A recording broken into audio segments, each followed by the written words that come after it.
Hello everyone, today's I'm discuss how to use email marketing tools to improve your WordPress website. Most blogs and businesses that use WordPress are already ahead of the game when it comes to getting found on the web. Email marketing and automation are becoming more popular with people who use WordPress. When done right, email marketing can help you get more people to your WordPress website and make more sales. Understanding how email marketing tools can help. Efficient communication with customers and prospects is very important for a business that sells things online. However, there are a lot of WordPress tools and plugins that can help you do this. There are also problems in the digital world. 1. People have short attention spans. 2. The tools don't work together. 3. It costs a lot.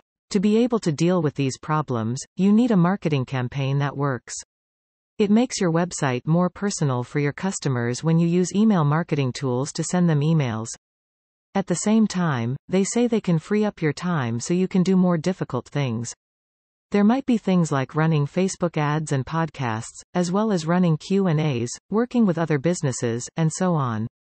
Adopt the use of email services for marketing. To run a successful small business or an online store, you might need to spend a lot of emails every week.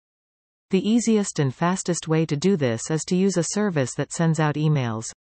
There are a lot of tools you can use to make a great marketing plan. People who use them include Constant Contact and OptinMonster, both of which are very well known. Make your emails look good. To build a long-term relationship with your customers, you need emails that are eye-catching and show off your brand at first glance. 1. Make sure the headers are big and personal. Use the same font all the time. 2. Use the same font all the time. A standard or official one. Think of Arial or Garamond when you think of this word. 3. Make your business's logo color scheme match the background color of your emails so that they look the same. 4. Balance out a lot of text with a lot of interesting images. Thank you for watching, and for more details click on the below link.